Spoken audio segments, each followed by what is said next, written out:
Well, Broncos country, here we are again.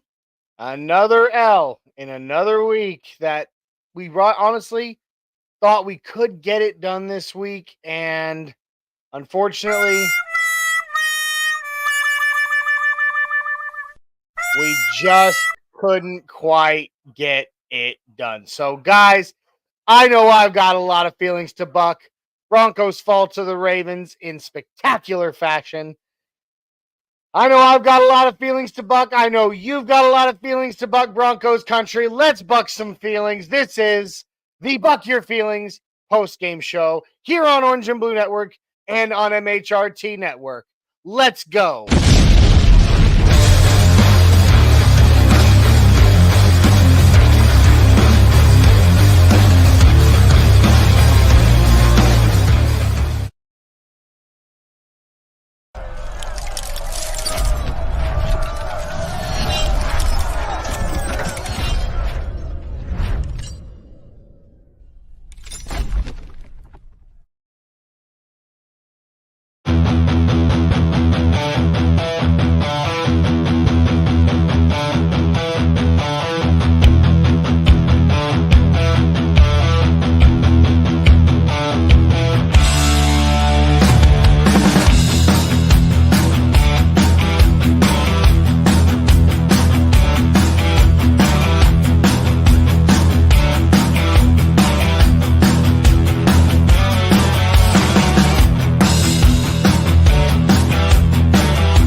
Well, there's no other way to say it, Broncos country. This one sucks. So here we are, a big old L above my head. But it's okay, Broncos country, because we're still Broncos country. We still love our Broncos, and the hope is not lost. I am the Mile High Viking, Johnny Baki. And with me today for the Buck Your Feelings post-game show, first time ever on this show, the one, the only, Bronco Bill. What's up, Bill? Thank you so much for having me, Johnny. Really do appreciate it. What's up is, well, it ain't the Broncos, that's for sure. They were down. I don't understand this game one bit. I know we'll get into it. I got lots of things to say about it. But boys and girls, ladies and gentlemen, it's only one loss. It's only one loss. Okay? Whether you lose 21-20, like I said on my Friday show, or you lose 41-10, it's one loss. Okay? Let's keep that in perspective. As pissed off as I am about this game, got to keep that in perspective. Just like we went and lost to Miami last year, 70-20, same thing. One loss. Now, and here's what I said. Okay, now I've already the Twitter sphere is already blowing up and absolutely abuzz with, fire VJ, fire this guy, get rid of this, that. And I'm like, no, look, this defense actually sucks. We've been exposed as being a terrible No, we haven't. No, we haven't. Okay. People continue to forget in the weeks leading up, in all the weeks since the beginning of the season leading up to this game, right? That the Broncos may not have played all the best teams, but everybody's saying, we've played all bad teams. No, we didn't. When we absolutely destroyed and decimated the Tampa Bay Buccaneers, that they were the number one offense in the league. Mm-hmm. Okay, we just had an off day, and that's what I tried to. In our group chat, our Orange and Blue Network group chat, which, by the way, Bill, I kind of feel like we need to combine forces on our group chat to get more takes. But Orange and Blue Network group chat, a lot of people were really down and hard and being hard out on all of this. And I'm like, guys, even the best have off days. Okay. Like, I made an excellent point that a lot of people don't want to hear. I know that you don't want to reminisce about this game, but think about Peyton Manning, one of the greatest quarterbacks to ever touch a ball. Top 5, I'd say. Top 5 quarterback of all time. And then remember, Super Bowl 48. Okay? Like, I'm sorry. I know that nobody in Broncos country wants to think about that. But that was just an off game for him. Yep. And it you know, and it goes down in the annals of one of the most, you know, painful moments in Broncos history. But it's similar. It's the same situation here. This defense does not suck. This defense just had an off day. Things were off. Things weren't clicking, and unfortunately, the Ravens were able to capitalize and get the win. Well, let me put a twist on that. Okay, let me put a twist on that. You say it was an off day. I totally agree. Totally agree. Now, the teams that we have struggled with are teams with a running quarterback. We struggled with Lamar Jackson. We struggled with Seattle Seahawks, even though Geno Smith isn't Lamar Jackson. Even though he's not Lamar Jackson, he does run. And we also struggled with who's the other one that we played? Not the Saints. Wasn't there one other? Well, wait a minute. We haven't played Cleveland yet. There's a running quarterback. We haven't played him yet. We haven't played him yet. And Patrick Mahomes, who we play next week in Kansas City, another early game, he also has a tendency to run. All of these quarterbacks that have legs, if we don't keep them and have our perimeter and contain them, that's what happens. You end up not being able to cover your receivers. You can't sack you can't sack Jackson. He ran on us like we were a sieve. Yeah, it was painful. It was definitely painful to watch. And but here's the thing: it's not over. No, it's not over. We were set by Vegas odds at the beginning of the season to be 5.5 wins on the season. We're already at 5 wins halfway through. Yep. This season is not over. It's not in any way, the nail's not in the coffin. Okay, going into this game, the Broncos of all the teams in the NFL actually had more riding on this game than any other team in the NFL. Sure. Mm-hmm. In that, if the Broncos won this game, our odds of making the playoffs were 72%. But it's also a 2-game swing. You understand that, right? Yep. Yes, but the odds of us making the playoffs if we won this game was 72%. With a loss like we got, our chances are now considered 50-50 to make the playoffs. But you know what? If you had told me that in week 9 we'd be have a 50-50 chance of making the playoffs, I'd have called you crazy.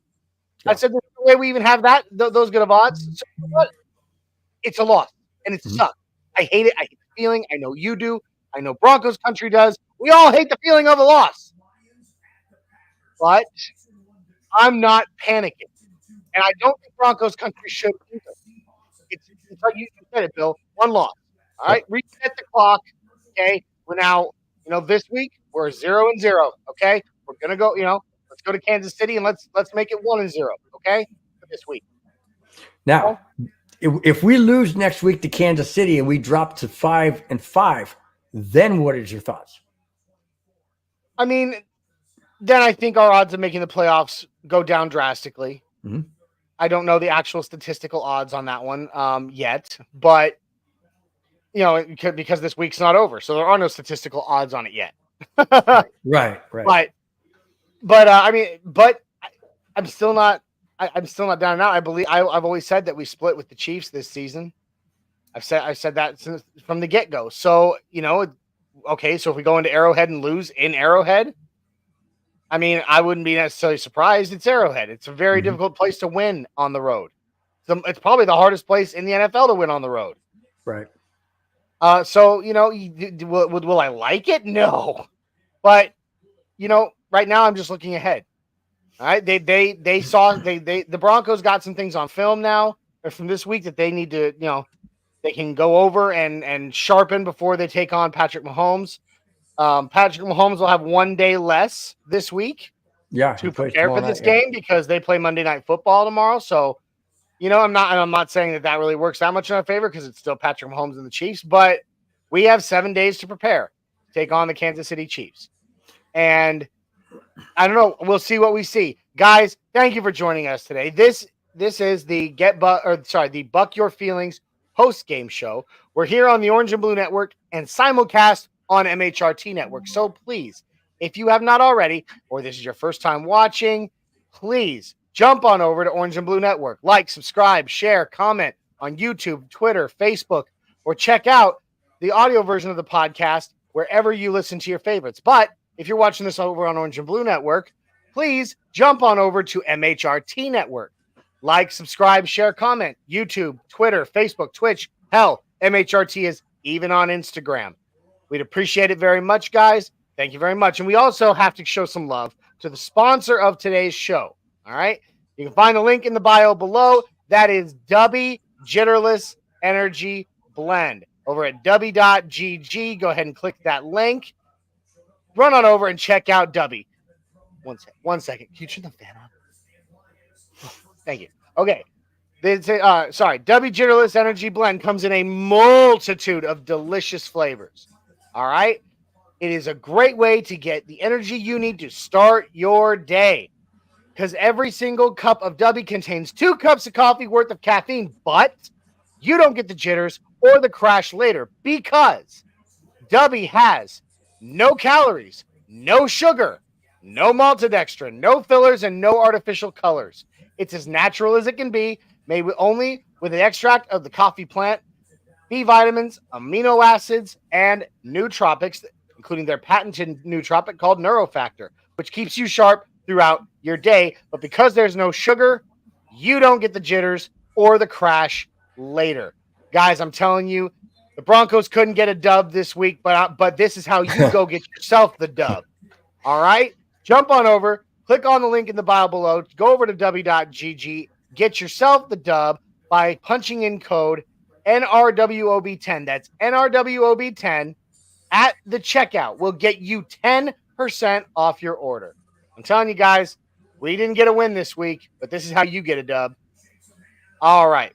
Now, Bill, please walk me through your thoughts on Bo Nix post this game. Now, remembering that Bo had an outstanding month of October, was named offensive rookie of the week.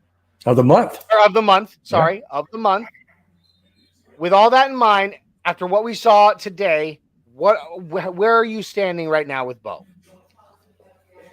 Other than week 1 and week 2 of the season, this was his worst game. He had a wide open receiver in the end zone on a 4th down, which again, I don't think we should have gone for.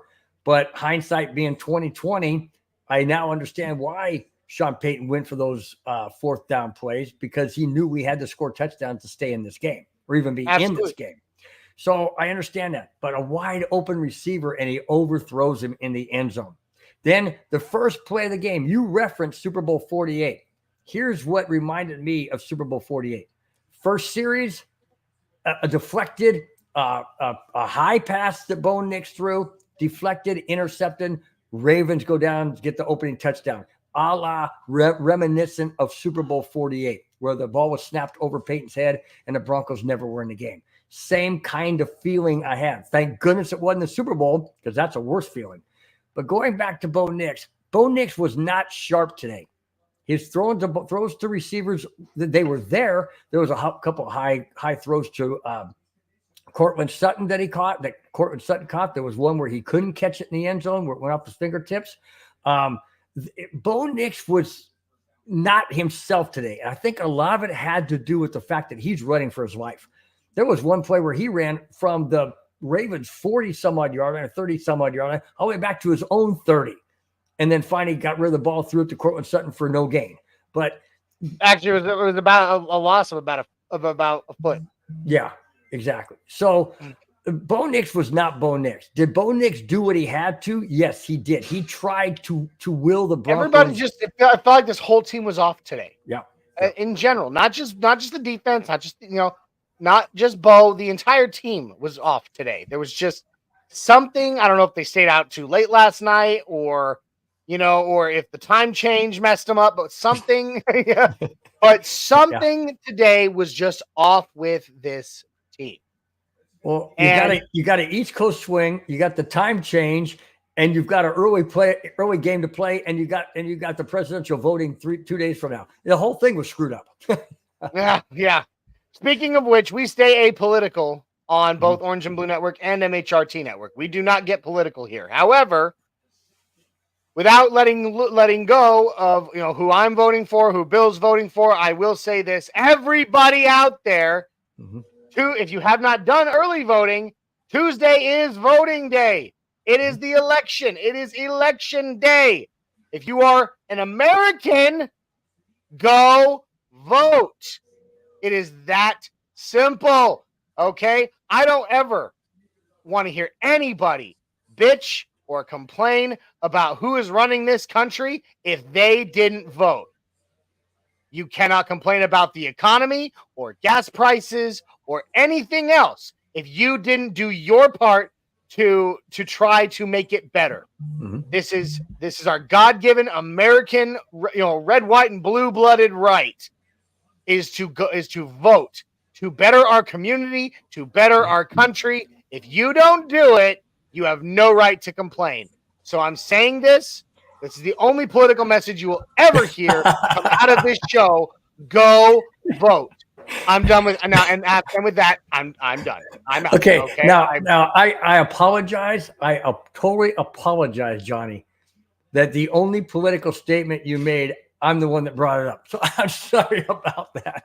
I planned on making it on this show regardless, Bill. You just happened to give me the segue I needed to do so. So, anyway. All right. So, hey, I feel better now already after this game. All right. That is why this show is called Buck Your Feelings. It's, getting rid of it. You're bucking it double right off your back. The title comes with a double connotation. Either buck your feelings, get rid of them, get them off your back, get that monkey off your back, or if you don't like the Broncos or you don't like what we have to say, well, buck your feelings. I don't care. So, we already got some of our dear friends in the chat. Mr. Blitz B repping in the house says, Bill and Baki, what a combo. Good to see you, Blitz. He says, and I actually agree with this, the refs in this game all deserve to be fired. The Ravens legit scored 17 points. The rest was help from the refs. Tripping? What was that? Man weighs 279. I doubt a foot is it. Yeah, going to stop him. Yeah. Look, no, absolutely. I saw multiple plays where, especially on Lamar Jackson scrambles, where there was offensive holding, usually on a tackle, and it wasn't called. Multiple different instances where there were definite penalties committed by the Ravens that were not called in our favor. I'm sorry, that tripping penalty on what was that? Was that Baron Browning? That was egregious. That was disgusting. He didn't even touch him with his leg. Well, he was on the ground. Yeah. And he's still trying to make a football play, and he puts his hand up and his hand brushes Derrick Henry's shin bone. Didn't even trip him. He didn't even stumble as a result of it. And they call tripping? Are you kidding me? Yeah. I'm sorry. I'm a student of this game, and I tell you right now, I've never seen anywhere in the rule book that once the defensive player's on the ground, he can't still try to reach up and grab the leg of the guy running the ball. That's nowhere in there. Tripping, as far as I knew, was using a leg to try to trip someone down. I mean, ridiculous. Yeah. The refs in this game definitely had, whether they were paid. I'm not going to go all conspiracy theorist on this and be like, the refs were paid. Oh, come on. You can do it. It's your show. Or that, because that's not me. I'm not a conspiracy theorist. I'm not going to sit here and go, well, this week's, NFL script didn't call, I'm not going to do any of that because that's just not who I am. However, I do feel like the refs in this game had a bias. I was going to say, do you think there are, you can watch some games, even past games, and you're like, it seems to me like there's a little partiality towards a certain team or towards a certain player, a la Patrick Mahomes. You know what I'm saying? So, and I sometimes I don't want to think that way, but if you watch this game and go back and watch some of the calls that they made, sure, Garrett Bowles holds like nobody else. That guy knows how to hold the best of anybody. And so, those were penalties. But some of these, pass interference or, holding on, the Broncos or the tripping that was not tripping.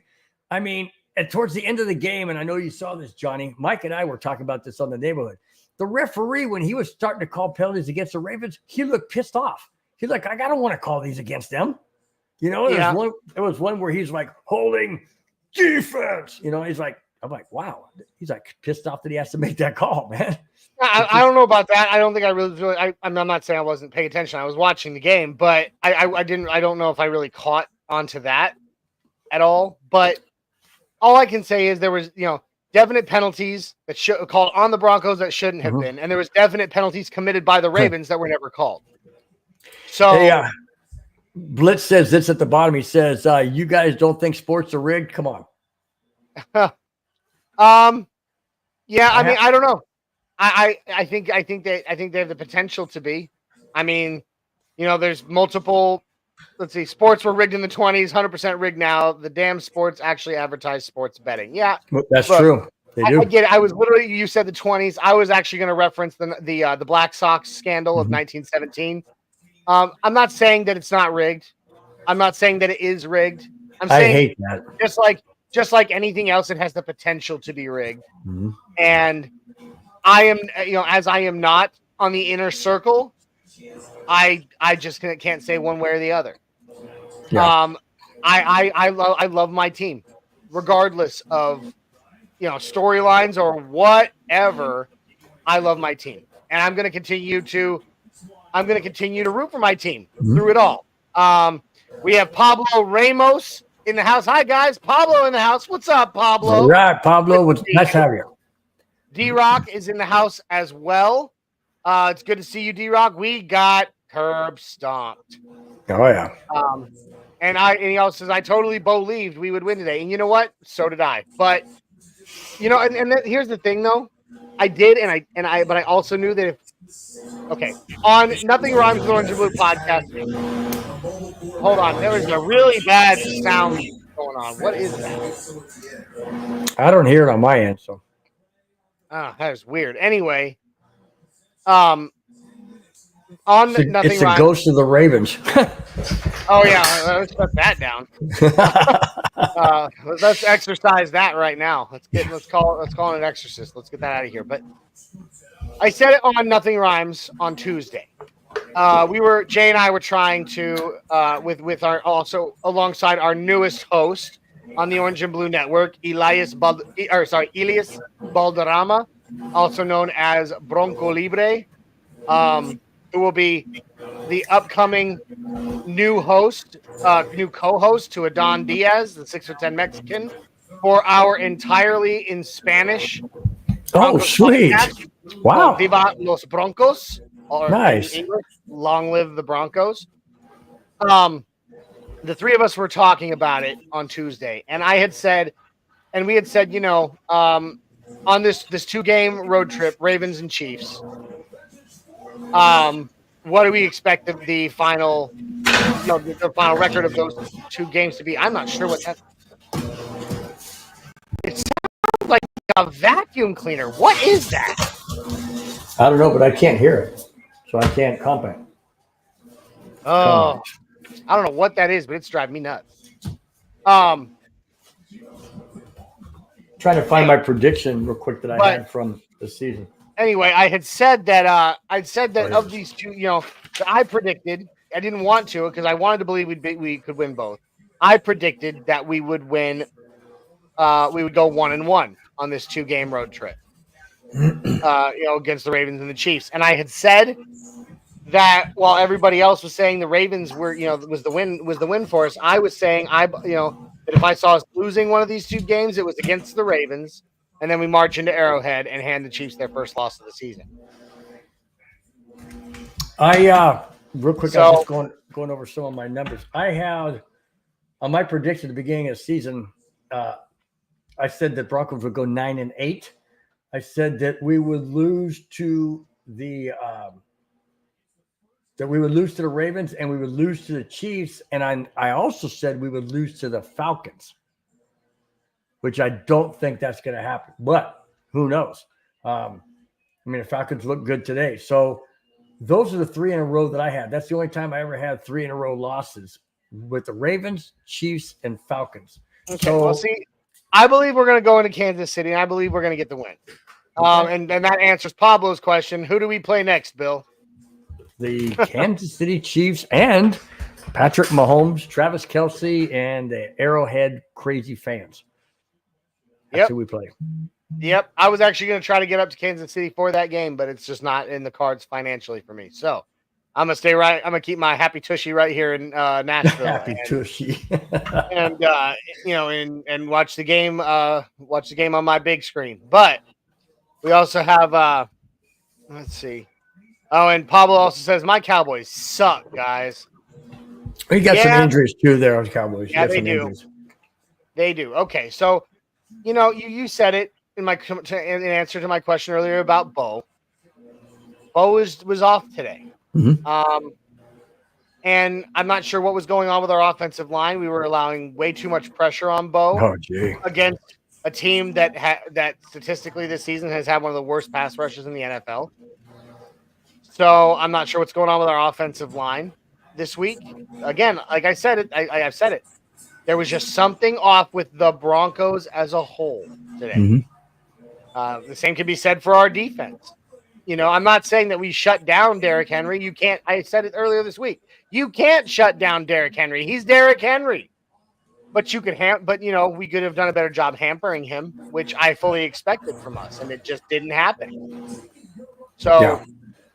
I'm not sure where, like I said, there was just something off as a whole, but I don't feel like this is like indicative of Bo as a whole. What do you think? No, I don't. I don't either.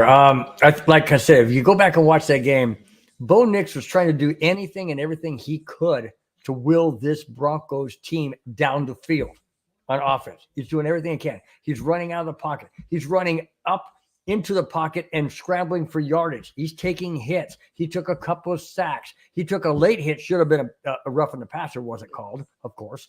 But Bo Nix was doing anything and everything he could to will the Broncos down the field and get touchdowns. He absolutely was. This is not on Bo Nix.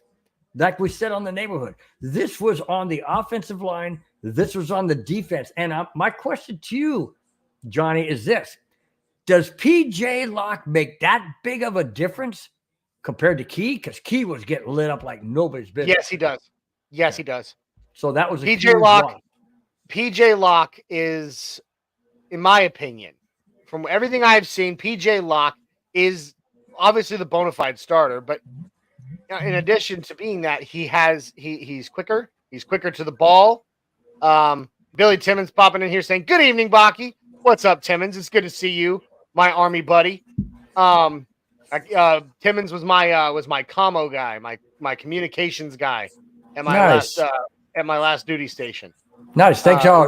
Real quick, thanks, Billy, for jumping in and on the neighborhood. Appreciate it.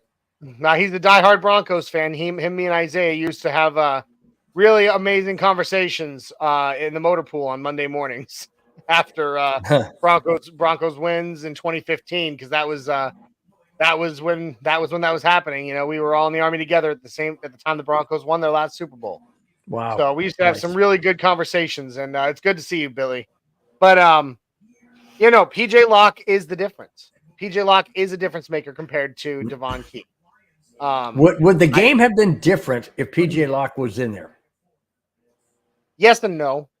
Okay. I say that in that, I think we would have seen a little bit more better coverage at the safety position if PJ Locke were in the game. However, I'm not sure exactly what. I'm not exactly sure what the exact thinking of Vance Joseph was in this game, playing so much soft zone. Mm-hmm. Like Lamar Jackson, he's famous for running. That's what he's known for, but he's an accurate quarterback, and he's got offensive weapons. I mean, Zay Flowers and Mark Andrews and Isaiah Likely, and he's got these offensive weapons, and he's accurate enough that you don't play tight enough coverage, especially like in man, he's going to light you up, and he did. For whatever reason, like we keep saying it. I keep saying it, and I keep coming back to it. We had the defense was off today. Something was off, and I don't know if I fully agree. I still have a lot of faith in Vance Joseph. Like for everybody out there already, crying after this one loss for Vance Joseph's firing, calm down, okay? Should we take a page from Aaron Rodgers? Relax. RELA. Well, I mean, I don't think we need to be, smoking ayahuasca to do it. True. But it is what it is. And I would love to point out, I did hear something in the game that made me laugh. Tony Romo, the commentators, when they made the joke about Bo Nix running. Did you catch that? No, I didn't. Oh, maybe go ahead and say it. Oh, Bo Nix had just run for a couple plays in a row, and it was Tony Romo that said, "Man, he's got to be exhausted." And I don't remember who his co-host was today. His co-commentator was, but he was just like, "Yeah, but I wouldn't go sit down and take a rest, take yourself out of the game, because you're tired of it." It was Jim Nantz and Tony Romo, and then that's what it was. It was Jim Nantz. Thank you. And I was like, shot at Anthony Richardson, shots fired. Yep. But that made me happy. Yeah. Let's see. Timmons said he didn't see us winning this game. He treated it as a scrimmage for KC. Wow. Hey, I never saw that angle, but that is a good maybe angle. Not a scrimmage for KC, but I still believe that this is that this defense is better than Kansas City's. Is good enough to beat Kansas City, and not playing like they did today. Not playing like they did today, and that's what I'm saying. Is everybody has an off day.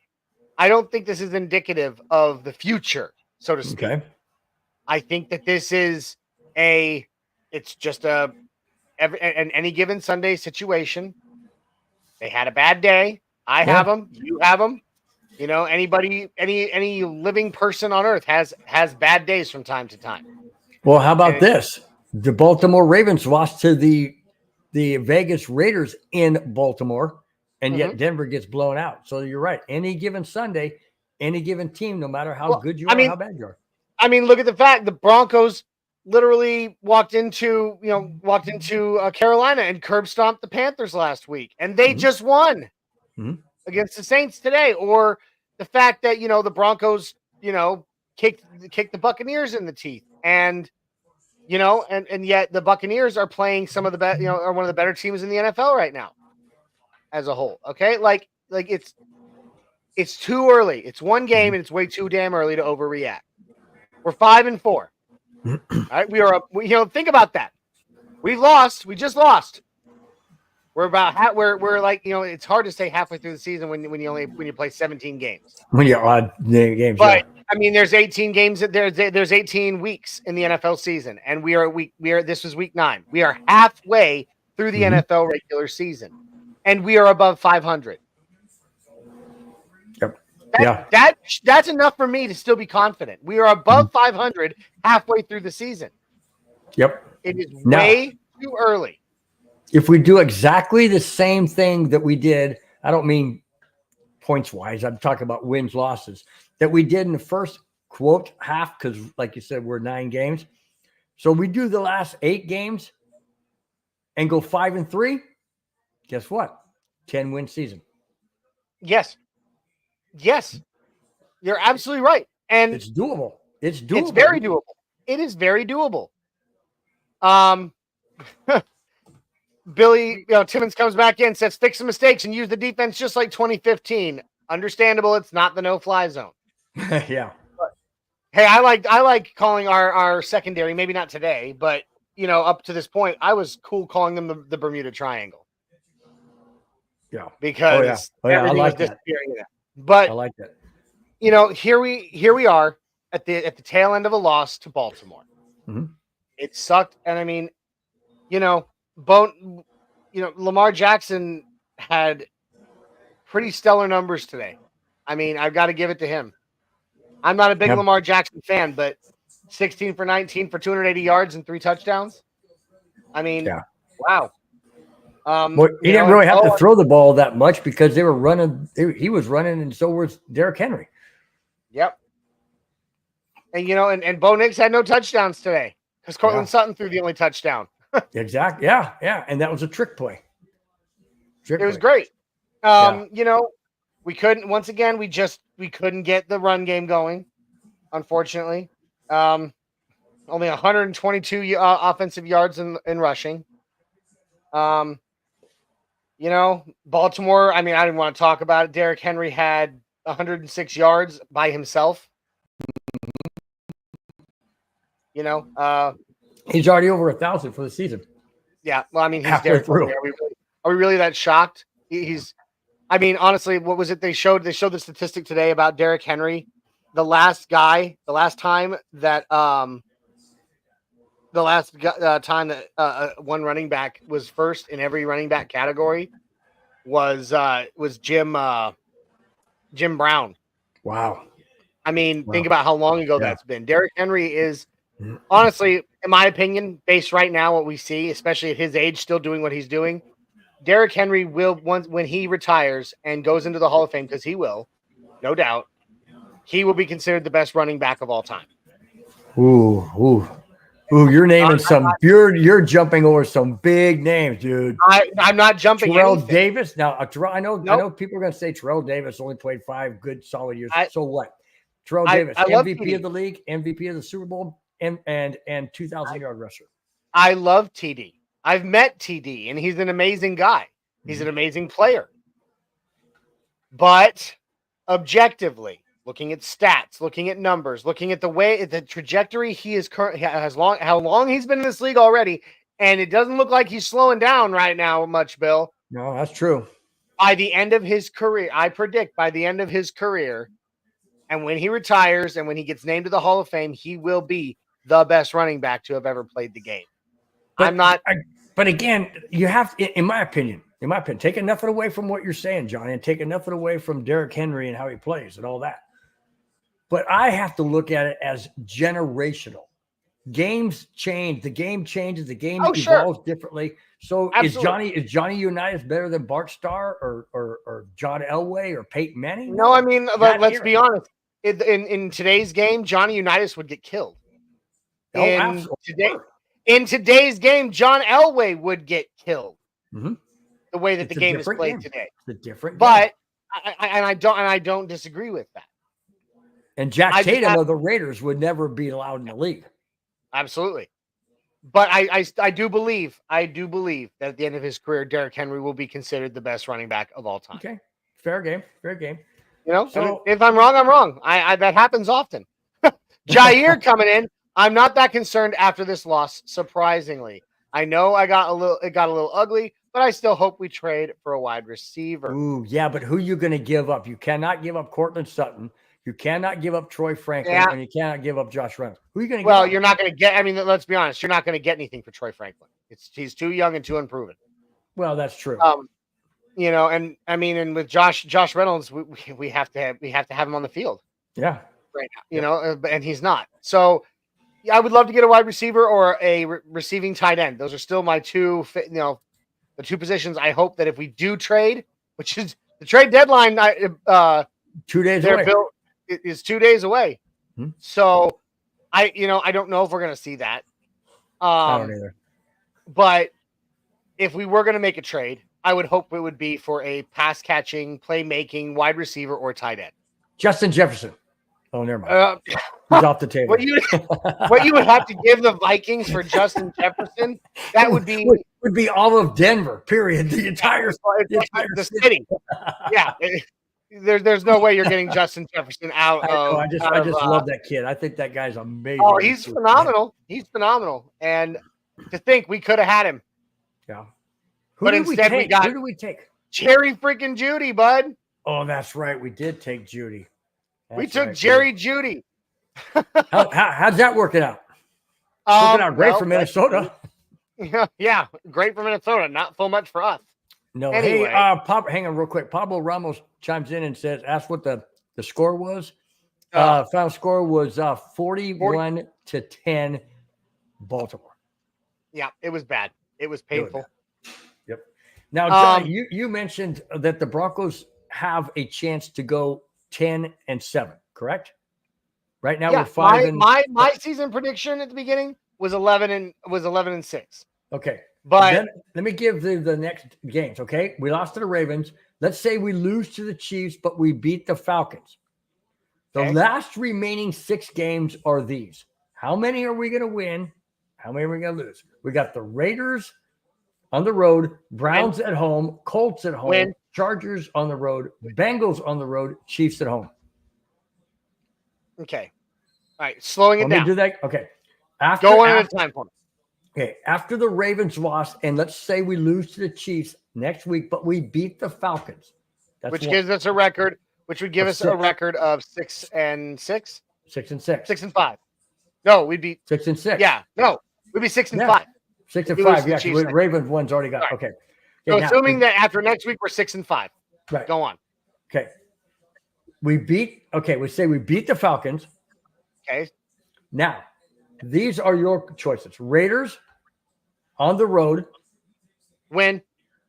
Browns at home. Win. Colts at home. Win. Chargers on the road. Win. Bengals on the road. Win. Chiefs at home. Loss. Okay, so what's your record?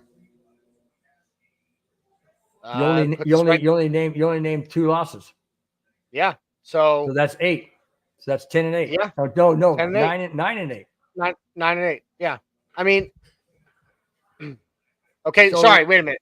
I'm gonna retool because I've said all season we're gonna split with the Chiefs, right?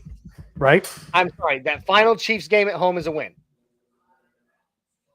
Oh yeah, because we lost. Because you're right, we lost that. Yeah, we assume we lost it. We lose at Arrowhead. So in this case, I'm saying Chiefs win at home. So so now you're 10-7.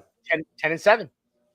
Does 10-7 make the playoffs? It's not. Remember, yesteryear it used to be 10 wins would always get you in the playoffs, but now that there's 17 games, does 10 wins get you in the playoffs? It has the potential. It will all come down to tiebreakers.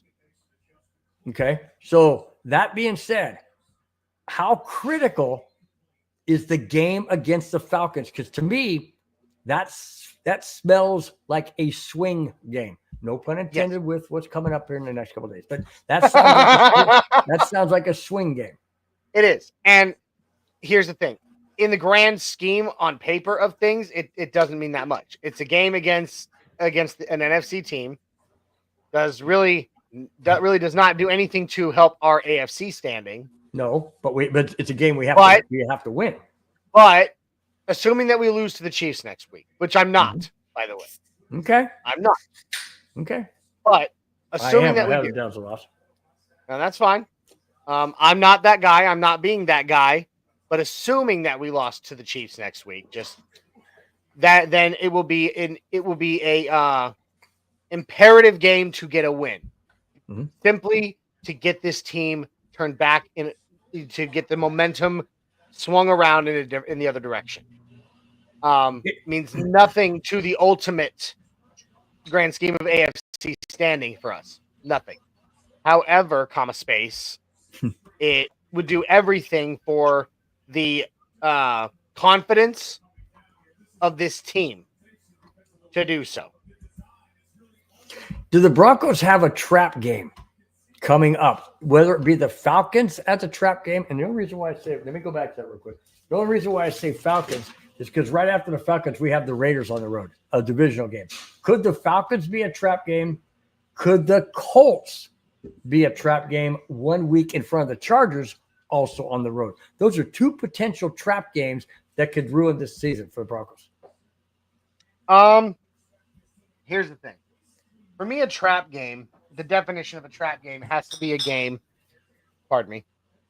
has to be a game that you're going to lose or that you are predicted to win. Like you are. Well, I would say we're predicted to beat the Falcons at home. I don't know, bud. Like the way that no, not me saying that. Mm-hmm. Saying like as far as like the odds makers go, They downplay the Broncos all the time. Mm-hmm. Now, I think we can beat the Falcons. You know, Kirk Cousins is a great quarterback, and I'm a huge fan of his. I've always loved Kirk Cousins. Mm-hmm. However, I think we can win it. That to me is not a trap game because that's not one that like the entire NFL is looking at going, the Broncos are going to win that game. You know what I mean? But but not necessarily what the outsiders are saying, but how the Broncos feel. Because let me rephrase it. Not a trap game, a overlooked game. Could they overlook the Falcons because we have the Raiders on the road next? Could they overlook the Colts because they have the Chargers on the road next? Yeah, they could overlook the Colts. See, that's what I'm saying. The Colts would be the one. That's as far as a game that you overlook that would be a trap game. It would be the Colts. Okay. Maybe the Raiders, but I don't think the Raiders have anything in the tank to beat the Broncos. I don't. So I'm not going there. I would say the one that we would look at to me would definitely be the Colts. Joe Flacco in a Colts uniform is doing pretty amazing things. Yeah, he is. When he's on the field for the Colts. We already know that Anthony Richardson's a whiny little baby who gets tired. A professional athlete who's sleepy. I can't play. I'm too tired. I don't know, man. That would be the one. That would be the one. D-Rock, you nailed it, dude. He says Nix is our best quarterback, running back, and wide receiver. You're not wrong, buddy. That's the best comment all day, dude. It really is. And I mean, I still have all the love in the world for Bo. All the love in the world for Bo. I thought you said go, Bo, go. So, yeah, I'm with you. The Colts would be the one that we can't overlook. Do not overlook the Colts. And how do you think Joe Flacco would feel? I know it's been years since he's been on the Broncos, but hey. Don't care. Don't even care. No. Mm-mm. All right. I just count me out on Joe Flacco. I've never been a fan, and I just really don't care. When the Broncos announced they were bringing him to Denver, I was like, seriously, like Johnny, you could say that with a lot of quarterbacks that have come through the doors of Dove Valley, man. But I didn't hate. But here's the thing: I didn't have like a disdain for Teddy Bridgewater. I didn't have a disdain for, but Joe Flacco, I was like, seriously, this guy. Yeah, but didn't he lead the Baltimore Ravens to Super Bowl? Yeah, he did. Well, against us. I mean, let's remember that. He's the one that, 2012? Mm-hmm. Knocked us out of the playoffs with that deep pass that just burned us. Killed me. Wasn't that Moore? What was his last? What was his first name? I don't remember who it was. I honestly don't. Do you care? Not really. Okay. Not really. I don't either. Nope. You know what? I want to forget that game almost as much as I want to forget 48. So. Yeah. Or how about 55-10 Super Bowl of the 49ers? Talk about a bad day. Yeah, I mean seriously. Like we lost today to the Ravens, 41-10. Could have been a loss in a Super Bowl, 55-10, couldn't it? Yep. So Timmons coming back in, knock on wood. With Colts game, remember when we played a 1-4 Giants and they crapped on us? Yeah. Yeah. Oh yeah. Which, by the way, I'm for those that are wondering why I'm not drinking beer right now, and also I do want to apologize to everyone for us not having a pregame show today. I am a devout man of God, devout Christian, but I have not gone to church much in the past several years. I have redevoted myself to making it to church every Sunday. Praise God. So very good, Johnny. So this morning for the pregame show, I was at church. And unfortunately, Isaiah was as well, because I believe that, faith is the most important. Isaiah was at church as well, and Jay is out of town. He's on a trip in Salt Lake City with his mom. And I just we just couldn't really get anybody to hold it down. And so I think from this going forward on game days, when it's an early game, an early kickoff, and therefore church will be going on at the same time as the pregame show would. We are going to start doing our pregame show earlier in the morning, like maybe 8 o'clock Central or something like that. Just so that I got to get up at 6 in the morning, Johnny. Well, you don't have to, Bill. I mean, just kidding, man. Just kidding. I mean, we all know that you take your Metamucil and go to bed by 5 o'clock. So, so I mean, you're an early riser anyway. Plus, if you're not up by then, Bill, how are you going to go get the early bird special? That's true. Yeah. So, but no, that's going to be our plan going forward.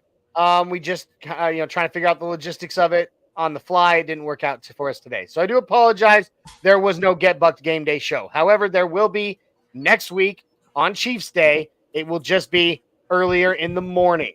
Okay, just go back to wine, no beer. Huh? Go back to wine, no beer. Yeah. Is that why?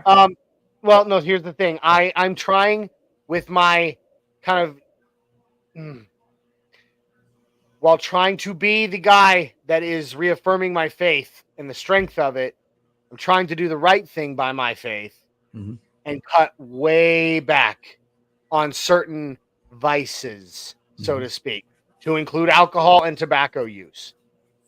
Doesn't mean I won't enjoy a beer here and there with dinner, but I'm cutting way back on my drinking. So I'm not sitting here chugging a beer on the show anymore. Okay. Well, good for you, Johnny. I mean, what your endeavor is and what you're doing and your faith, which I totally agree with. I'm a Christian as well. Just really do appreciate your stand, and to say it on, I guess, for lack of a better phrase, network television, so to speak. On a public domain. I'm saying on a public domain. How about that? There you go. I think it's quite commendable. So, thank you. Good for you. I want to, for those, a lot of people don't know, and I know this is not Broncos related, and we're going to get back to that in a second, but a lot of people don't know what, there's one thing about me that most people do not know. And that is, before I was in the Army, as a medic in the Army, I was actually an ordained minister. And, I got into some habits during my Army days, such as drinking, that were not necessarily conducive of a man carrying, I may not be leading a church anymore, but carrying an ordination and preaching faith and things like that. And so, I'll never go back to leading a church, because that's not my calling. I believe that's a calling, and it's not something that I'm called to do. But we are all called, at least for those that believe, we are all called to minister. And I think I'm going to start doing some, my co-host, co-founder of the Orange and Blue Network here, Isaiah, he has a separate podcast, which is a faith-based podcast, and I'm going to start doing some sermons and things like that on his podcast. And I don't think me drinking on the air on my other podcast is a very good look for that. It sends the wrong message. And so I feel like this is the right choice. So Shai Vargas has popped in saying that was a horrible game. It was, Shai. It was. There's no, pussyfooting around it. It was bad. But here we are. We are now in, now our week 10 begins. Week 10, Chiefs week, begins now. Let's focus. Let's buck our feelings here today. Leave it in the past, and let's look forward to a divisional game against against our arch nemesis. I agree. So I would love to do a couple of segments here with you, Bill. Sure. This could be a little hard. It's harder to do at least one of these segments in loss weeks. But we still do it because it's important to us to acknowledge the efforts of our guys, of our players, and our coaches, and anybody else. But before we do that, we're going to jump into one of my favorite segments. In that, which is, I know you've never done this with me, Bill, so I'm just going to explain it here in a second. This is The Phrase is Incomplete.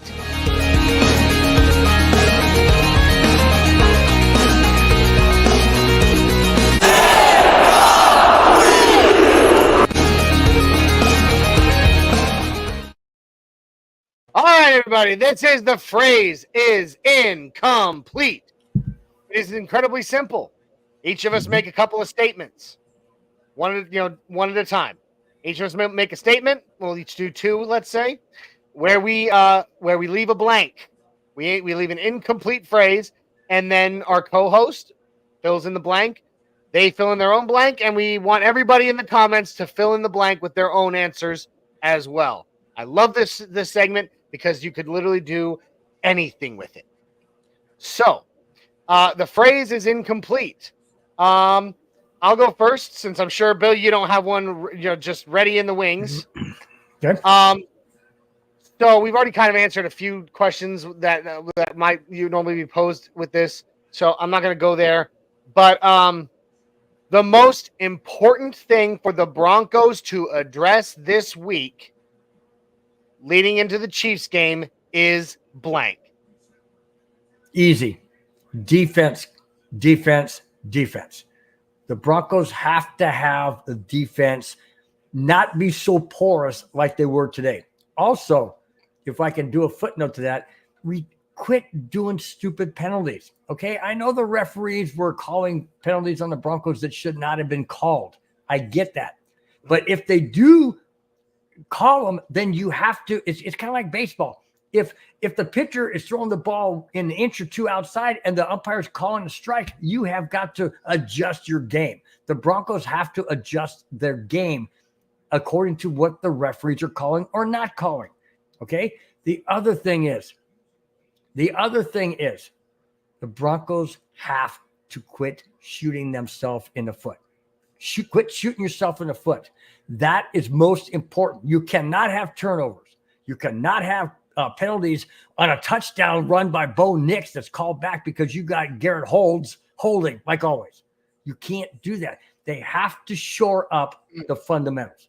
Absolutely have to shore up the fundamentals. All good. I appreciate that. I like that. Guys, please if you're watching, drop your answers to this incomplete phrase. Oh, our dear friend, real quick before we continue, our dear friend Clayton Heron pops in saying, Hey guys, what's up, Clayton? It's good to see you, my friend. He says, smash that like button and share. So I'm going to go ahead and do this real quick. If you, since some people have joined us mid-show, if you haven't already, or this is your first time watching, please like, subscribe, share, and comment over on Orange and Blue Network on YouTube, Twitter, Facebook, and check out the audio version of all our podcasts on your favorite platforms. Also, if you're watching this on Orange and Blue Network, jump on over to MHRT Network, like, subscribe, share, comment, YouTube, Twitter, Facebook, Twitch, and even on Instagram. So please do that, guys. We'd appreciate it. Now, I'm going to ask everybody in the comments, please drop your answer to the question of the most important thing for the Denver Broncos to address during the week leading up to the Chiefs game is blank. Please fill in the blank. Bill said defense. Mm-hmm. Okay. Defense has to quit making those penalties, man. You can't have those critical penalties. Sure. All right. My question to you. Well, hold on. I've still got to answer my own. Okay. Oh, sorry. Okay. That's how it works. Got it. Okay. No. And Mundungus pops in. Bill just can't get enough punishment. Yeah, I know. I'm glutton. All right. So here it is for me. You ready for this? Mm-hmm. We are not going to get the run game going against Kansas City. Kansas City, they proved today they couldn't do it against one of the worst defensive lines currently in the NFL, and Kansas City has a better one, and they've got Chris Jones. So the run game is not going to be the answer for us against the Chiefs. It's going to be just like it was against, honestly, the answer today for the Broncos should have been, slicing them up in the passing game. Same thing as we did last week with against the Panthers. And so this week, the most important thing for the Broncos to address in the week leading up to the game against the Chiefs is accuracy. Today was a bad day for Bo. Mm-hmm. It was a bad day for Bo Nix. He his footwork still looks good. That's what really bothered me about it, is that we saw his footwork come together against the Panthers. His planting his feet, and he was more accurate as a result. Today, he was planting his feet, but he was overthrowing. Mm-hmm. Accuracy is the most important thing for us to address this week, in my opinion. So, accuracy, and catching. And the other one, this is just a more of an honorable mention to go with accuracy. Catching contested passes. There was so many balls I saw today that were on target but got dropped, not necessarily dropped, but down by opposing players. You got to make a play on that ball. Catch the ball, even if he's on your back. Don't let it just spill right out. So there's that. Yep. Let me see here. Mundungus says the most important thing to do is bench Garrett Bowles and Javonte. I agree with that. Javonte Williams, I don't know about that one. I'm not. Clayton says back to the basics on D and Bo being Bo and ground and pound. That will get the dub. Okay, I like that. Clayton also says, he says Bo Nix is the most important thing to focus on this week is his play. I agree. That's why I said accuracy. Timmons says fix the fourth quarter, almost comeback. Yeah, right. And feet planting. He's doing better with that, but he could do better. He still could do better. So, all right, there's that. Now, all right, Bill, go ahead. Give me an incomplete phrase. All right. The Broncos are 5-4, halfway through the season. The Broncos played the Chiefs and the Falcons, and I know we talked about this a little earlier, but I got a little twist to it. Play the Chiefs and the Falcons. What Bronco team do we see in either of those games? Okay, so the Bronco team that we see in the next two games is what? Okay. First part of the season, middle part of the season, or where we are now? Okay. All right, I like that. I'm gonna go with the Broncos defense of 2024. Meaning that we've seen three parts. Yeah, but our defense the way our defense is played up to this game consistently has been the same. They struggled today, but for the most part, they've been very consistent in the way that they've played as a whole. But we're seeing two different style of teams in Kansas City and Atlanta. Okay, I guess I'm having trouble kind of grasping my question. Yeah, kind of. Okay. The question is, the Broncos are 5-4. The way we played the first two or three games, the middle two or three games, and these last several games, going against Kansas City and Atlanta, two different teams, two different styles, what Bronco team are we going to see? Okay. The Bronco team we see is discounting today the team we saw today. Yes. The Broncos team that we saw the last several games. Mm-hmm. Like the Broncos team that we saw against the Saints and the Broncos team that we saw against the Panthers. I really believe that is our baseline. And that's where we're I think that we have the potential and the fortitude to continue it. We just had a bad day. So, what about you, Bill? I say we see two different Bronco teams. And the reason why I say that is one's a divisional game and one is not. One's against a team that we've lost since 1905, except we beat them last year one game. Okay, so we erased all those losses. But, or I should say erase the streak or stop the streak. Yeah. That being said, our Bronco team has to play like we did against the Buccaneers and the Saints and the Panthers against the Chiefs. Okay. The Bronco team that we see against the Falcons doesn't have to play at that level. They can play a little down. I don't want them to, but I got a feeling they're going to play. You don't agree? Mm-hmm. Okay. My only thing is I don't think Sean Payton's the kind of coach that allows his team to play down. You don't think we played down today? No, I think we played shit today. Crap. Sorry. I think we played crappy today. I don't think we played down. I think we just the rhythm was off, the understanding was off. I don't think it was because people weren't, the dudes weren't, putting in the effort, so to speak.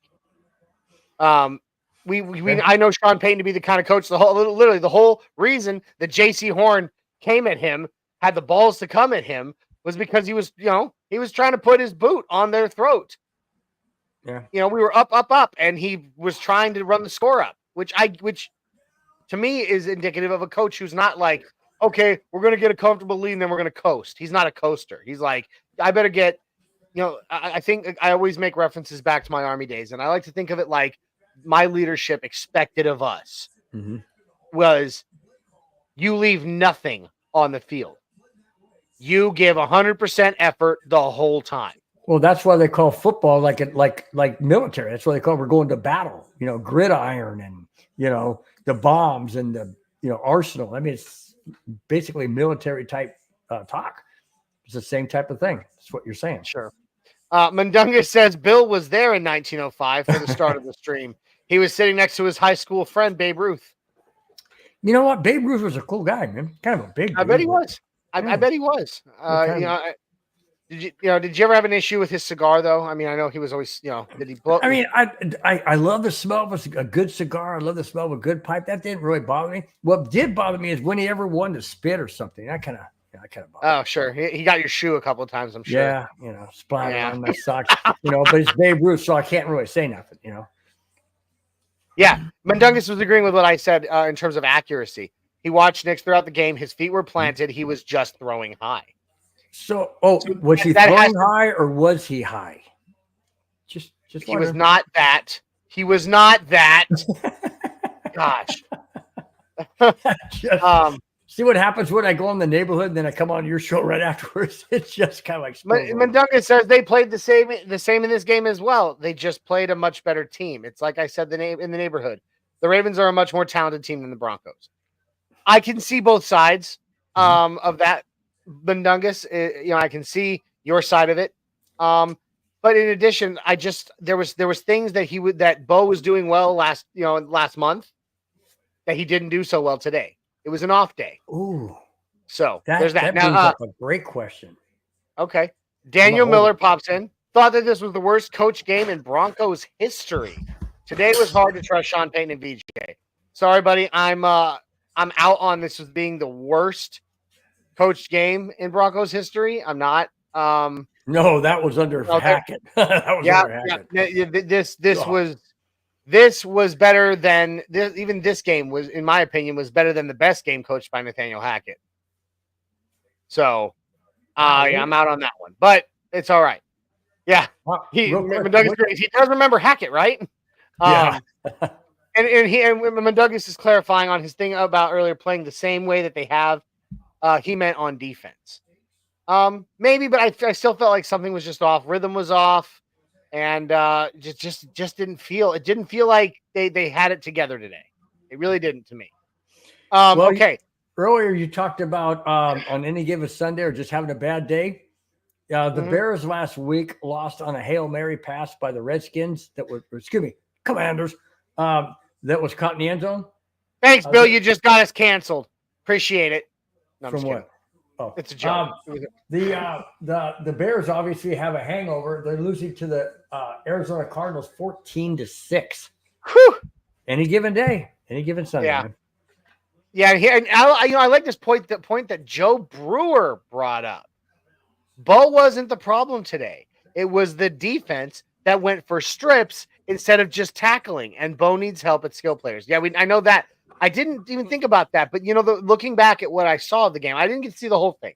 I'm gonna have to go back and watch, the first quarter, because unfortunately, not unfortunately, as I said earlier, I was in church during the first quarter.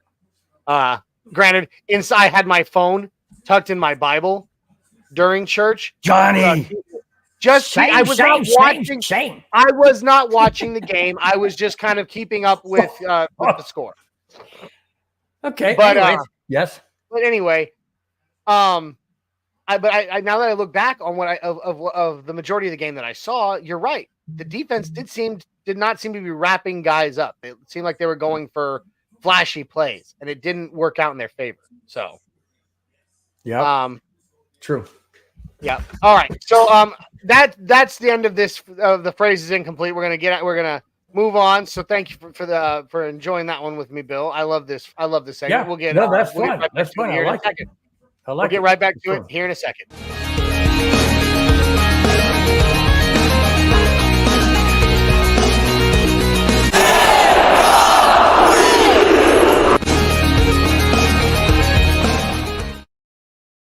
I love that segment. All right, now last segment of the day, and this is the one that's going to be hard because of the giant red L that's above my head right now. You can see it there above the Broncos logo on our stream, Bill. Not above me here, above me up there on the right. I see it. I see it. All right. So this is who's got the balls.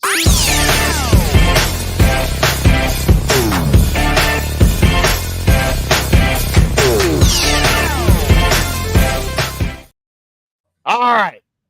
This is who's got the balls. Well, you love those double meanings, don't you? That's so cool. I love them. I love double entendre. Yep. Now, here on Who's Got the Balls, we give game balls to the players from the Broncos deserving, or the players, coaches, whoever from the Broncos deserving of them for the game. How many do we get? Win or lose. Well, when it's a win, we usually go 3. Okay. Three each. We go 1. Each get 3 maybe. Each. In a loss, we tend to go 2 each, but it's up to you, Bill. Do you feel like there's enough guys that deserve a game ball this game to give 3 each, or do we want to stick with 2 each? 2 each.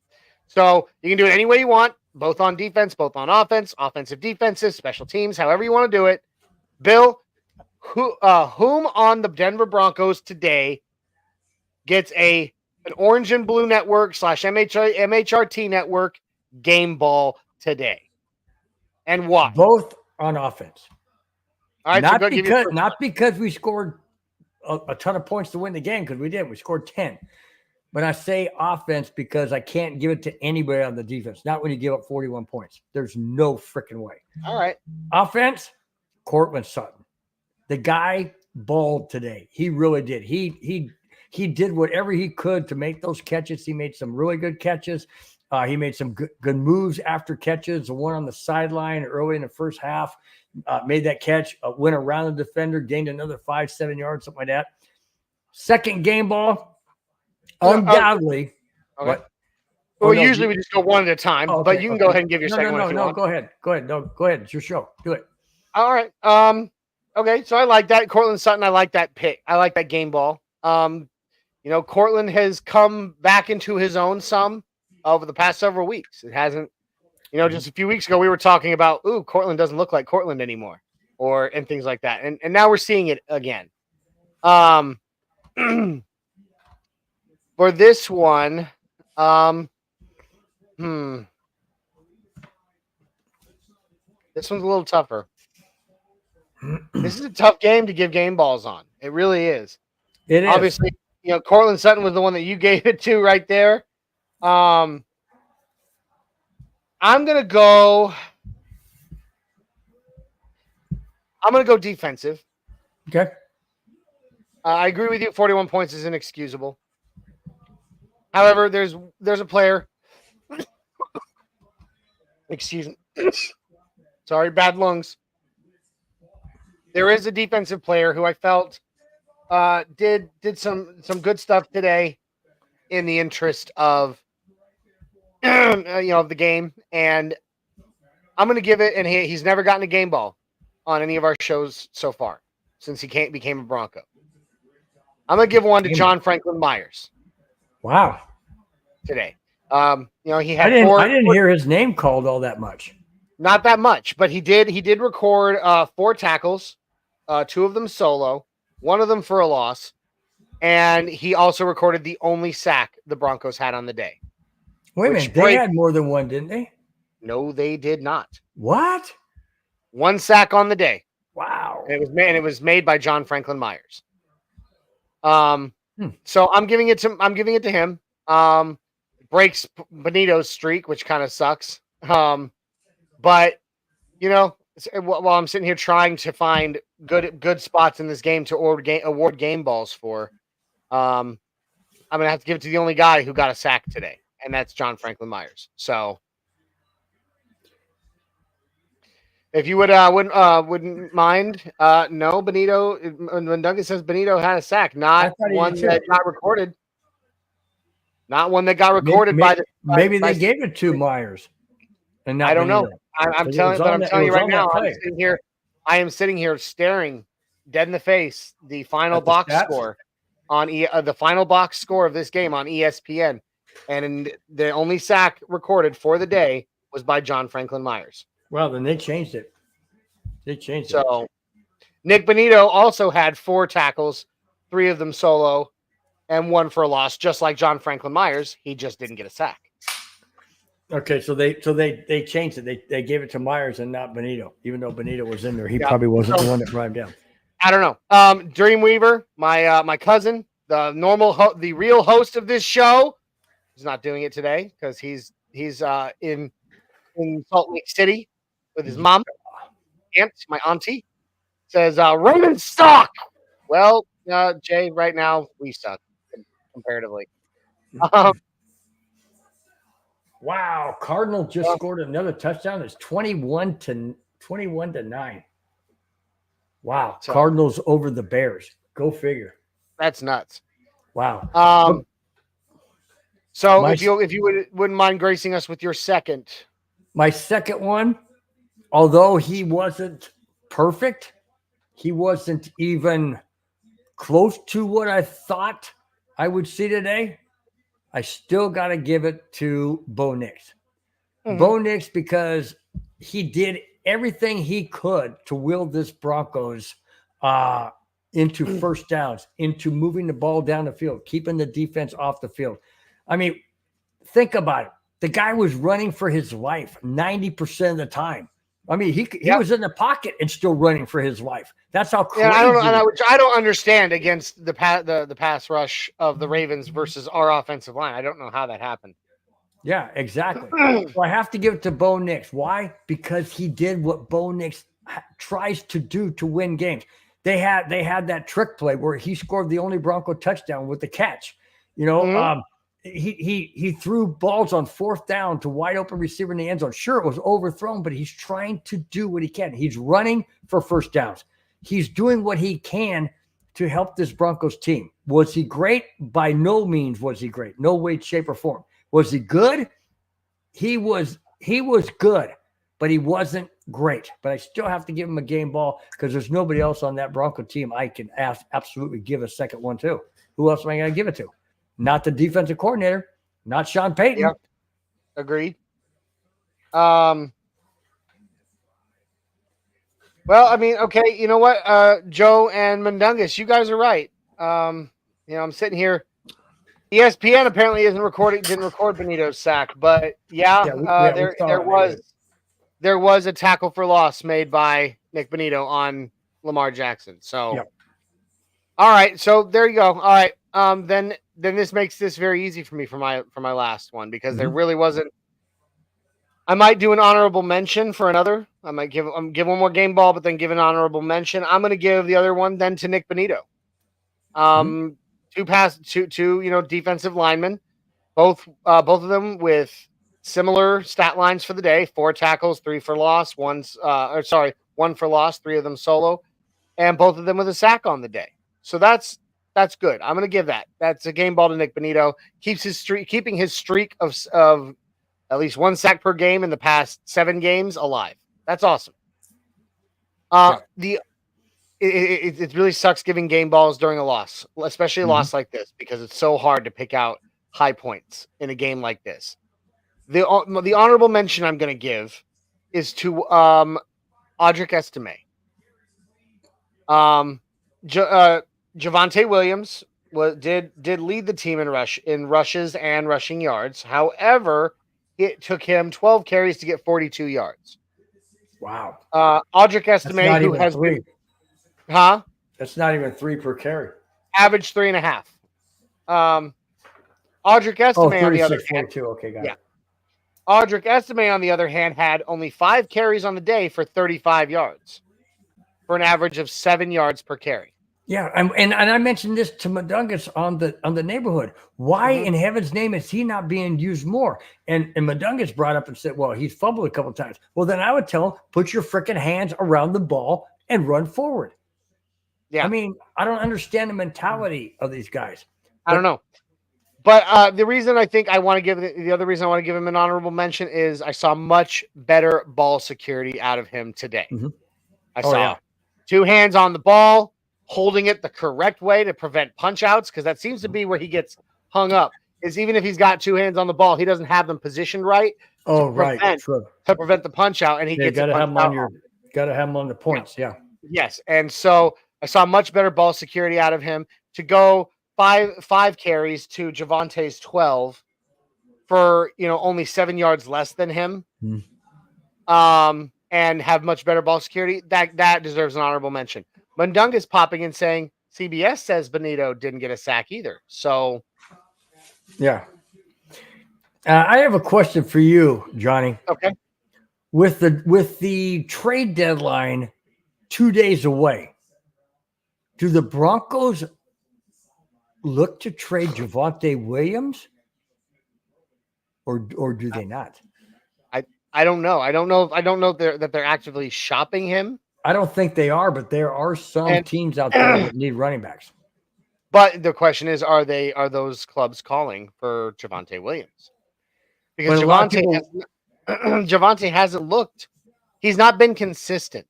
Right. Right. We've seen flashes to old Javonte, and then we get all excited. And we're like, yeah, Javonte's back. And then the following week, we're like, where the hell did he go? Yeah. But again, that's offensive line too, against the defense that they're trying to open holes that the offensive line just can't compete with a better defense. And I know it goes back to, everybody's saying that, the Broncos offensive line needs to improve, which is true. But you only have so many draft picks.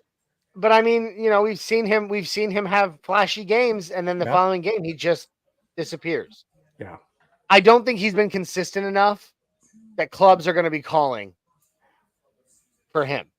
I think you might see running backs, that like teams calling for James Conner and things like that. I know we're not doing the segment of incomplete anymore, but I do have a question. Okay. If the Broncos make a move in free agency / trade deadline, who do they get?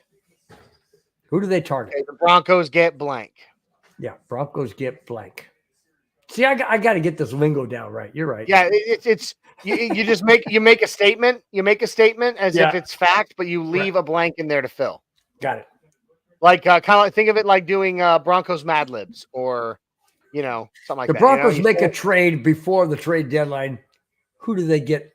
Who do they get blank, or do they get blank? Mm-hmm. There you go. Sticks of Maine saying hi from Golden Corral.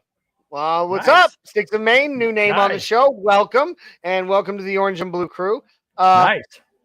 I love Golden Corral. I believe it or not, you can call me a hick if you want. Me and my wife, we had our wedding rehearsal dinner at Golden Corral. Wow. It made sense. Cool. Like have the whole family. We got the party room at the Golden Corral, the local Golden Corral, and the whole family got to eat what they wanted. So it was a fun time. Love Golden Corral. Nice. Okay, so Mundungus says this. Okay, so for clarification, the one that everybody says Benito should have had a sack, but it turns out not to be. It was a design Lamar run. You saw him tuck and start to run when Benito got to him, so it's a tackle for loss and not a sack, because at that point he was essentially a runner. Oh, wow. Huh. So there it is. Wow. Tackle for loss. I did not know that. I thought if the quarterback was tackled behind the line of scrimmage, regardless. We're getting a Rising Rhino raid. Giants fan 56 says Rising Rhino raid. I really hope so. I love raids. Nice. Nice. Says number 6 thumbs up from Giants fan 56. Thank you, Giants fan. Al Bundy, Absolutely. Dak Midcroft is an overrated stat patter. Golden Corral makes me sick. Okay, well, I'm fine. And then Giants fan also comes in saying, "Have a great stream." I love it. Joseph Nix on the Rhino Raid. Appreciate it, Joseph Nix. Mundunga says, "Cracker Barrel." I live only 50 miles north of the original Cracker Barrel. Wow. I used to work down by there, and the Cracker Barrel headquarters, it's actually a really beautiful campus, is only about 40 miles from me. So this is the heart of Cracker Barrel country right here. So can I shift gears a moment and go back to where you were last? So I'm going to shift gears and go back to where you were last night. How was it in Nashville for the Avalanche Nashville Predators game? Well, even though the Avalanche lost, but I just want to know how. I love going to sporting events. I struggle being around large groups of people. I really do. With my PTSD and anxiety and stuff, I struggle. However, for some weird reason, going to a sporting event is different for me. Maybe because sports are my happy place. It doesn't bother me as much to be in giant crowds like that at a sporting event as it does other places. But I mean, it was a blast, a lot of fun, great people. Yeah, I don't think so. Noah Fant. I don't think so. Nah, I'm out on that. It was a good time. Good fans. I go to a lot of Nashville Predators games. In fact, when I'm not, I'm not ashamed to admit that I am a fan of two teams when it comes to hockey. In that, living here and going to as many as I do, I would consider myself a true Nashville Predators fan. However, when they play, I failed to be so when they play the Avalanche, because then my Avalanche fandom takes over. So it was kind of funny because a lot of people who see me at every year at multiple Preds games saw me in Avalanche gear, going, "What the hell, man?" And so I had to explain to them, I'm from Denver, grew up in, as an Avalanche fan. I've always been an Avalanche fan, fell in love with the Predators later in life, and now here I am. That's why I brought it up, because I knew there would be a little bit of conflict, and I just wanted you to get that out there. And of course, my beautiful wife, was in her Predators gear because that's her team.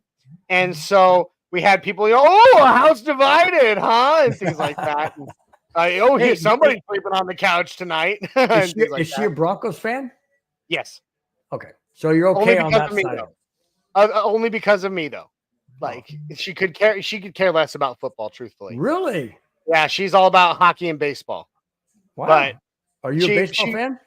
I love sports, Bill. Yeah. I mean, at any given time, I'm watching a sport of some kind from somewhere. It could be except cricket, because cricket's boring. Cricket. Chirp, chirp. But I will watch that kind of cricket. Not that kind. I'll watch rugby. I'll watch soccer. I'll watch football, baseball, basketball, hockey. Oh yeah, I love sports. Wow. Oh no, Mundunga, stop it! He says Alberto Boom. No, sir. No, sir. Just no.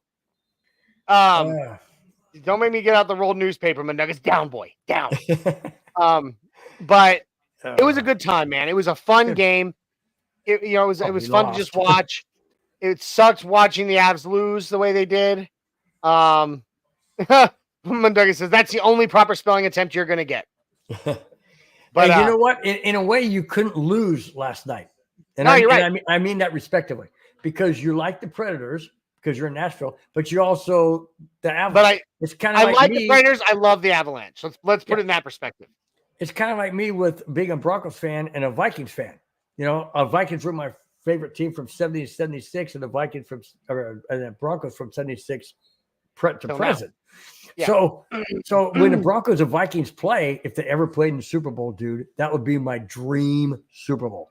Because I couldn't lose. I get that. I couldn't lose. Absolutely. So it was a great game. It was a great time. The fans were really cool. They obviously they were doing everything that they could. Isaiah was there with me, by the way. Oh, nice. Nice. Me and my sister were rocking Avs gear, and then my brother, Isaiah and my wife were rocking Predators gear, and we were getting all kinds of crazy people around us being like, Isaiah was doing everything he could to be like, "In your face!" And be all loud and wild and crazy. I cannot see Isaiah doing that. I really. Oh no, you do not understand how Isaiah is when you meet him in real life. He is a complete. He's a psychopath. But it was fun. The fans were great, and even one of the Predators fans that was sitting behind me after the game offered to take us out for a round of drinks afterwards because of how much fun we had interacting. So it was a good time. See, that's the difference from being. I live in California. That would never happen. No, they'd say, "Hey, you guys want to go out for a drink or something?" Then they freaking shoot you. But over in Nashville or whatever, they enjoy life. You know, the kindness of the South is a very real thing, and it is very different than anywhere else in the country. I know. People are, like my sister just moved here to start over here, and she's been here a week, and in that week, every day she's coming and been like, I cannot get over how nice people are here. Yeah, I cannot get over that the random lady in the grocery store offered to buy the couple of groceries that I couldn't afford or whatever, and I was just like, that's the South. Yeah, my younger sister, moved about a year and a half ago to Heartland, Georgia, which is my understanding is upper state Georgia, top right hand corner. Anyways, they got there and she's unpacking and things like that, and there's a knock on the door, and she calls her husband and says, Mike, somebody's at the door. I think you need to get it. I don't know these people. So he cracks the door. Remember, they're from California.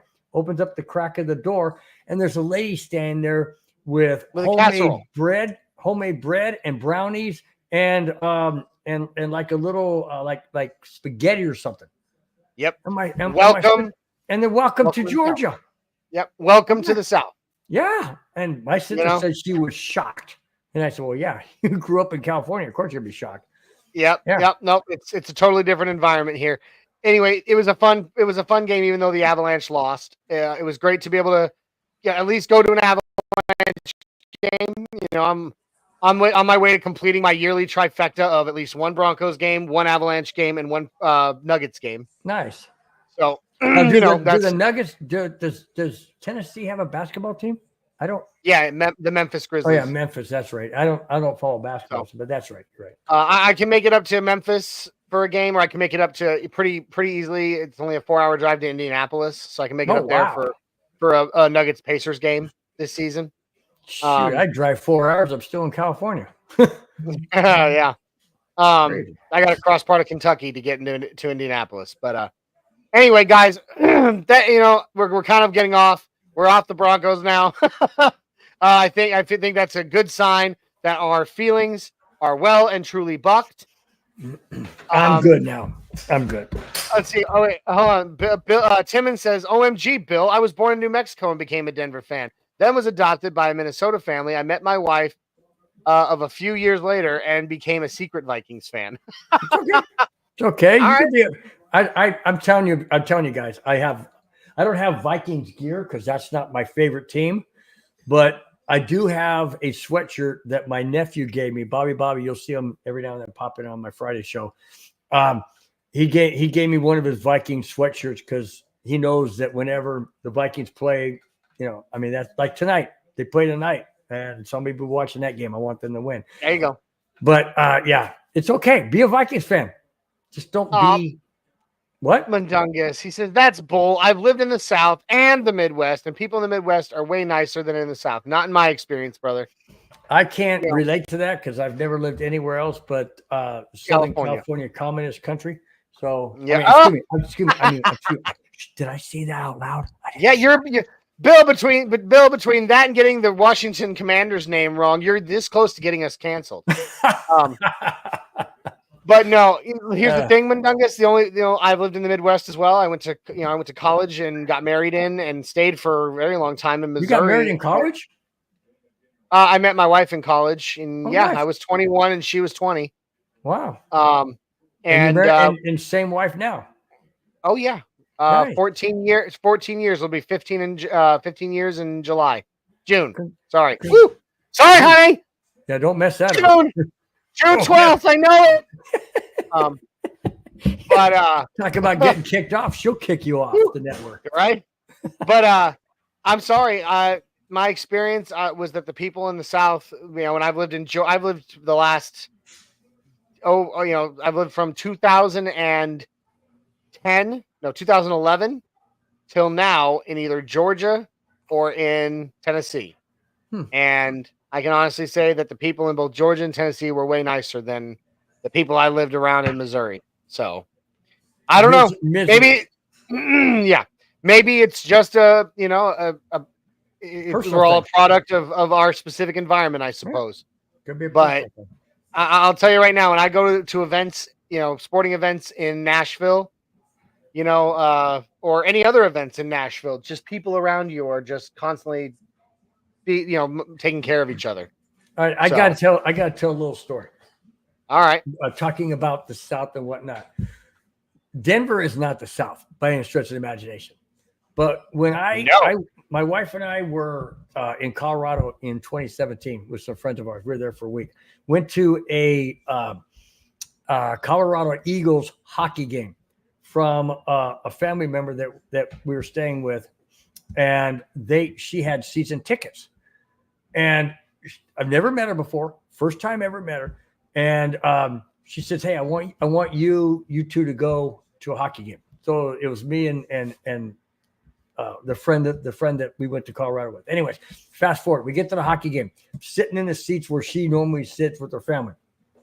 Guy sits next to me, and he goes, "Hey," he says, "Where's Mandy?" And I said, "She gave us the tickets. We're here at the game." He goes, "Where are you from?" I said, "California." He goes, welcome to Denver." He said, "You want something to eat? We got cookies, we've got chips, we've got popcorn." I said, "No." They opened up their arms. They taught me some of the key things that they say during certain things, like they ring a cowbell and that kind of stuff to make noise, whatever. So the friendliness of being there was outrageous. I mean, just incredibly awesome. Then I get home, and Mandy, and I take off the sweatshirt because she gave me a sweatshirt to wear because I didn't have a sweatshirt. So she said, "You need to take this and wear it in the game," or at the game. So I did. I got home. I go, "Hey, Mandy, thanks so much for, let me wear it." She goes, "No, you know what?" She goes, "I can buy one of these anytime I want." She goes, "I want you to keep it as a memory." I thought, how cool, you know what? I'm telling you right now, I am telling you the truth. I've been to many Bronco Charger games in San Diego. I've had many of things thrown at me. I was, I'm just walking down the corridor to get to my section, and I had a guy up behind me try to rip off my Bronco jersey. Wow. So it's in California. No, don't Timmons coming back in, gives us some love, some more love, talking about he married when he was 18 and has been married since, and he's 35, same age as I am. So nice. He's got me by my marriage by a few years there, but that's awesome, Billy. Congratulations and well done. Mundungus asks me, "Johnny, did you know that Bill, at 243 years young, has never been to a Broncos game in Denver?" I have not. That is a sad story. It is sad, but I'm not 243 years. I'm only 242. Come on. Oh, okay. Come on. Well, I mean, okay, but you're coming up on your 243rd birthday. I think that's what he's getting. Oh, got it. Anyway, guys, we've gotten off on a tangent, and we're completely outside the realm of Broncos at this point. So that to me means we're trying to forget the game, Johnny. Right. But that to me means that our feelings about today's game are well and truly bucked. Monkeys off our back. It's now time for us to focus on the Chiefs in 7 days. So thank you guys for joining us on the Buck Your Feelings post-game show here on the Orange and Blue Network and on the MHRT Network. I would like to thank my co-host, Bronco Bill, for literally joining at last-minute notice. Thanks, Johnny. Appreciate it. To make this a more interesting show. I really appreciate that, Bill. And anytime that you want to do it, anytime you want to buck your feelings post-game, feel free to come in, to let me know and come on in. We would love to have you. Thank you so much. One thing about this, we allow as many people as want to be on this show can be from our networks. So you're more than welcome at any time. So thank you, Bill. Guys, thank you for joining us. This has been the Buck Your Feelings post-game show. If you have not already, please jump on over to Orange and Blue Network, like, subscribe, share, and comment on YouTube, Twitter, Facebook. Check out the audio version of all of our podcasts on all your favorite platforms. Then jump on over to our where we simulcast on MHRT Network, and like, subscribe, share, and comment on YouTube, Twitter, Facebook, Twitch, and even on Instagram. Thank you guys so much for being with us. We really appreciate you. We love our Broncos, no matter. We love our Broncos. You gotta end with that. 243 years old and weighs as much as a piece of paper. Yeah, thank you, Douglas. We appreciate that. Thank you guys for joining us. We love you. We love the Denver Broncos. We are still always and forever united in orange and blue. This has been the Buck Your Feelings post-game show. I'm feeling better. We'll see you next time. Have a good one. Go Broncos.